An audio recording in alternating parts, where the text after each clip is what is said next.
وَيَعْبُدُونَ مِن دُونِ اللَّهِ مَا لَا يَضُرُّهُمْ وَلَا يَنفَعُهُمْ وَيَقُولُونَ هَؤُلَاءِ شُفَعَاؤُنَا عِندَ اللَّهِ قُلْ أَتُنَبِّئُونَ اللَّهَ بِمَا لَا يَعْلَمُ فِي السَّمَاوَاتِ وَلَا فِي الْأَرْضِ سُبْحَانَهُ وَتَعَالَى عَمَّا يُشْرِكُونَ وَمَا كَانَ النَّاسُ إِلَّا أُمَّةً وَاحِدَةً فَاخْتَلَفُوا وَلَوْلَا كَلِمَةٌ سَبَقَتْ مِنْ رَبِّكَ لَقُضِيَ بَيْنَهُمْ فِيمَا فِيهِ يَخْتَلِفُونَ وَيَقُولُونَ لَوْلَا أُنْزِلَ عَلَيْهِ آيَةٌ مِنْ رَبِّهِ فَقُلْ إِنَّمَا الْغَيْبُ لِلَّهِ فَانْتَظِرُوا إِنِّي مَعَكُمْ مِنَ الْمُنْتَظِرِينَ صدق اللہ مولانا العظیم۔ قرأت سورہ یونس کے یہ دوسرے رکوع کی اختتامی آیات ہیں۔ ان سے پچھلی آیات میں اللہ تعالیٰ نے اس چیز کو بیان کیا کہ منکرین حق نبی کریم صلی اللہ علیہ وسلم سے یہ مطالبہ کر رہے تھے کہ آپ کوئی اور قرآن لے آؤ، یہ تو ہمیں قابل قبول نہیں ہے، یا اس میں کوئی تبدیلی کر لو۔ تو اللہ تعالیٰ نے آپ صلی اللہ علیہ وسلم سے یہ بات بیان کرائی کہ آپ فرما دیں کہ اگر میں ایسا کروں تو مجھے تو بڑے دن کے عذاب کا ڈر لگتا ہے۔ میرا یہ مقام مرتبہ نہیں ہے کہ میں اللہ کی اس ہدایت میں اپنی طرف سے کچھ شامل کر دوں یا کمی کر دوں۔ اگر میں ایسا کروں تو میں بھی بڑے دن کے عذاب سے نہیں بچ سکوں گا۔ اب یہ ساری باتیں بعد میں آنے والے لوگوں کے لیے ہیں، سب اس وقت بھی فرمائی گئیں کہ یہ قرآن قیامت تک کے لیے ہے، لہذا کبھی کوئی اس چیز کا سوچے نا، اٹل ہے یہ، کسی کو اختیار نہیں ہے اس میں کسی قسم کی کمی بیشی کرنے کا۔ تو اسی پس منظر میں اب یہ آیات ہیں، فرمایا کہ فمن اظلم، اس سے بڑا ظالم کون ہوگا، ممن افترا علی اللہ کذبا، جو اللہ کے بارے میں جھوٹی بات گھڑے اور اللہ کی طرف منسوب کر دے، کتنا بڑا ظالم ہے وہ۔ او کذب بآیاتہ، اور اسی طرح وہ بھی بڑا ظالم ہے جو اللہ کی برحق آیات کو جھٹلائے۔ دونوں بڑے ظالم ہیں، دونوں بڑے جرم ہیں اللہ تعالیٰ کے نزدیک، لہذا کبھی اس حوالے سے سوچنا بھی مت۔ اللہ نے جو چیز نازل کیا ہے وہ اٹل ہے، کسی کو اختیار نہیں۔ اور پیغمبر سے اعلان کرانے کا مقصد یہ ہے کہ جب اللہ کا پیغمبر ایسا نہیں کر سکتا، وہ ڈرتا ہے، تو کسی اور کی کیا ضرورت ہے۔ اِنَّهُ لَا يُفْلِحُ الْمُجْرِمُونَ، یقیناً مجرم لوگ کبھی فلاح نہیں پاتے۔ یعنی یہ بہت بڑا جرم ہے، یہ کوئی معمولی جرم نہیں ہے۔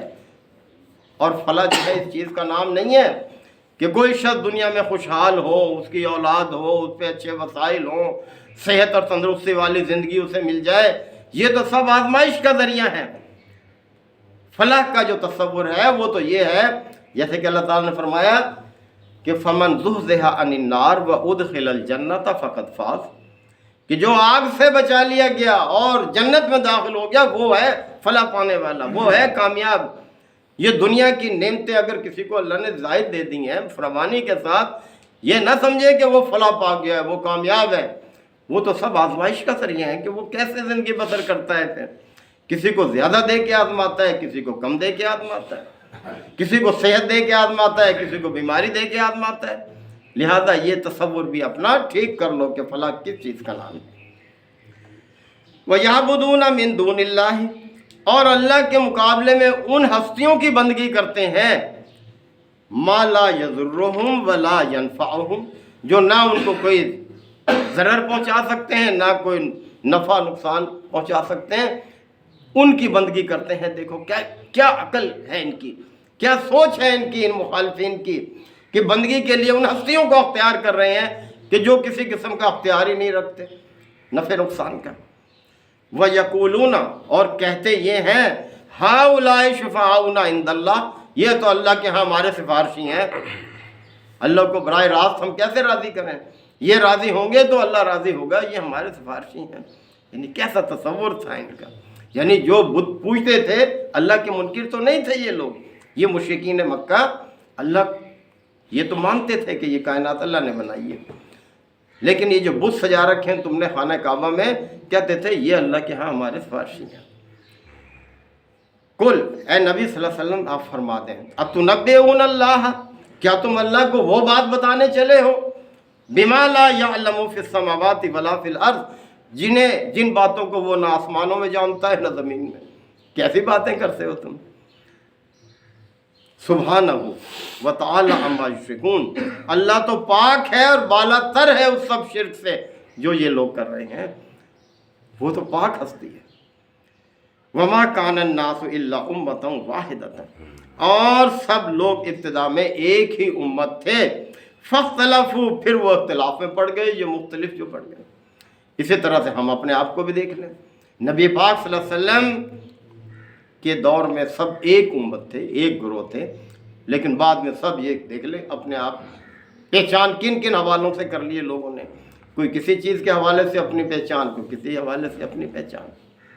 جبکہ اللہ تعالیٰ نے اپنے پیروکاروں کا جو نام رکھا ہے حضرت آدم علیہ السلام سے لے کر نبی کریم صلی اللہ علیہ وسلم کی امت تک، فرمایا خود اللہ تعالیٰ نے کہ هو سماکم المسلمین من قبل وفی ھذا، اس نے تو تمہارا نام مسلم ہی رکھا ہے اس قرآن مجید میں بھی اور اس سے پہلی کتابوں میں بھی. تو ہم اپنی پہچان مسلم ہونے کے حوالے سے کیوں نہیں کرتے، اور طرح طرح سے ہم اپنے ساتھ اور چیزیں شامل کرتے ہیں. فرمایا کہ ولولا کلمۃ سبقت من ربک، اگر تمہارے رب کی طرف سے ایک بات پہلے سے طے نہ کر دی گئی ہوتی. کیا نہ طے کر دی گئی ہوتی؟ کہ انسانوں کا حتمی فیصلہ جو ہے وہ آخرت میں ہوگا. دنیا دارالعمل ہے، آخرت دارالجزا ہے، یہ اللہ نے طے کیا ہوا ہے. تو فرمایا کہ اچھا یہ کہتے تھے کہ اگر ہم غلط ہیں تو ہم پہ کوئی عذاب کیوں نہیں آتا، ہم تم سے زیادہ خوشحال ہیں، ہماری صحت بھی اچھی، ہمارے بچے بھی ہیں، کاروبار بھی ہیں، سب کچھ ہے، اگر اللہ ہم پہ ناراض ہوتا تو یہ سب کچھ کیوں ہوتی؟ یہ دلیل بھی کوئی ہے. تو فرمایا جا رہا ہے کہ لا کلمۃ سبقت من ربک، اگر تمہارے رب کی طرف سے ایک بات پہلے طے نہ کر دی گئی ہوتی، لقضی بینہم فیما فیہ یختلفون، تو کب کا فیصلہ چکا دیا گیا ہوتا ان سب باتوں کا جن میں یہ اختلاف میں پڑے ہوئے. تو اللہ نے یہاں دارالجزا حتمی نہیں رکھا، یہاں بدلہ بھی دیتا، یہاں بھی دیتا ہے، لیکن جو حتمی فیصلہ ہے وہ کہاں ہوگا؟ آخرت میں ہوگا. وَيَقُولُونَ، اور یہ لوگ کہتے ہیں لولا انزل علیہ آیۃ من ربہ، اس شخص کے ساتھ اس کے رب کی طرف سے کوئی نشانی کیوں نہیں نازل ہوئی. نشانی سے مراد وہی لیتے تھے ایسی نشانی کہ سب کو یقین آ جاتا یہ اللہ کے پیغمبر ہیں. کبھی کہتے تھے کہ کوئی فرشتہ نازل ہوتا اس کے ساتھ جو اس کے آگے آگے منادی کرتا ہوا چلتا کہ بھئی یہ اللہ کے پیغمبر ہیں، ایمان لاؤ، اگر نہیں لاؤ گے تو میں تمہیں سزا سے عذاب نازل کروا دوں گا. کبھی کہتے کہ سونے کا پہاڑ بن جاتا ہے یہ اس کے ایک حکم سے، پھر ہم مانتے کہ یہ اللہ کا پیغمبر ہے. ارے بھائی ماننا ہے مان لو، نہیں ماننا نہ مانو.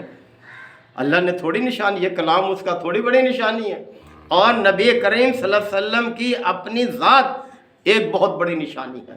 آپ صلی اللہ علیہ وسلم کی بعثت سے پہلے کی بھی حیات مبارکہ کو دیکھ لے، کہیں کوئی جھول نہیں ہے، کتنی مثالی زندگی ہے وہ بھی. اس معاشرے کے اندر جس میں کون سی برائی نہیں تھی، اس معاشرے کے اندر شراب ان کی گھٹی میں پڑی ہوئی تھی، بدکاری وہ کرتے تھے، بیٹیوں کو وہ زندہ درگور کرتے تھے، یعنی ہر طرح کی بات پر جنگیں ہوتی تھی، لڑائیاں ہوتی تھیں. لیکن آپ صلی اللہ علیہ وسلم کی ذات اس وقت بھی، اور دیکھیں جب آپ پر پہلی وحی نازل ہوئی اور آپ کی زوجہ محترمہ آپ کو لے کر گئیں ورقہ بن نوفل کے پاس، تو کیا آپ کی تعریف کی تھی حضرت خدیجہ کبریٰ نے؟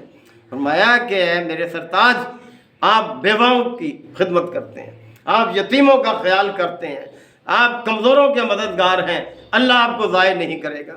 یعنی یہ کوئی نماز روزہ حج زکوٰۃ تو نہیں تھے اس وقت، آپ کی یہی خوبیاں تو تھیں. ایک مثالی زندگی تھی اس وقت بھی.